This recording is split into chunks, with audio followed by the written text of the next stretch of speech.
ఇక ఈరోజు అనగా 20వ తేదీ ఫిబ్రవరి నెల 2024 మంగళవారం. ఇక ములగల్చెరువు టమాటా మార్కెట్కు సంబంధించిన ధరల యొక్క వివరాలు మనం ఈ వీడియోలో అయితే తెలుసుకుందాము. మనకు ములగల్చెరువు టమాటా మార్కెట్లో అయితే కేవలం 22 కిలోల బాక్సులు మాత్రమే ఉంటాయి. ఇక ఇప్పటివరకు జరిగిన న్యాయం ప్రకారం ధరలు ఒకసారి చూసుకున్నట్లయితే మనకి జ్యూస్కాయలు, పొడికాయలు, వెనకాలి టమాటాలు వీటన్నిటిని మినహాయిస్తే ముందుగా అయితే రాటరకం క్వాలిటీ కాయలు 50 రూపాయల నుంచి ప్రారంభమై 60, 70, 80, 90, 100, 110, 120, 120 రూపాయల వరకు అయితే రాటరకం క్వాలిటీ కాయలు వెళ్ళాయి. ఇక ఈ మీడియం క్వాలిటీ కాయల విషయానికి వస్తే కొంచెం మీడియం క్వాలిటీ ఉండే కాయలు 120 రూపాయల నుంచి ప్రారంభమై 130, 140, 150, 160, 170, 180, 190, 200, 200 రూపాయల వరకు అయితే ఈ మీడియం క్వాలిటీ కాయలు అయితే వెళ్ళాయి.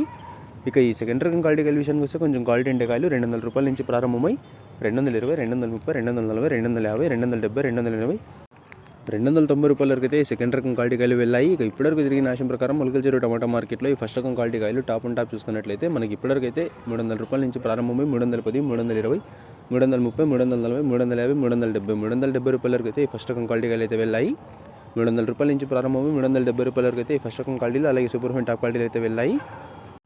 యావరేజ్గా చూసుకుంటే కనుక 170 రూపాయల దగ్గర నుంచి 340 రూపాయల వరకు అయితే మార్కెట్ అనేది ఎక్కువ నడిచింది. సూపర్ ఫైన్ టాప్ క్వాలిటీలు ఉంటే మాత్రమే 350, 370 రూపాయల వరకు అయితే టాప్ అండ్ టాప్ 1-2 లాట్లు అయితే వేశారు. మరి నిన్నటితో పోల్చుకుంటే వాళ్ళ ములగల్చెరువు టమాటా మార్కెట్లో పెద్దగా అయితే మార్పు లేదు. ఒక 20 రూపాయల ధర అయితే తగ్గిందనే చెప్పాలి. ఇక ఇన్ఫర్మేషన్ నచ్చినట్లయితే లైక్ చేయండి, షేర్ చేయండి. మన ఛానల్ని కొత్తగా చూస్తున్నట్లయితే ప్లీజ్ సబ్స్క్రైబ్ చేసుకోండి. Thanks for watching this video.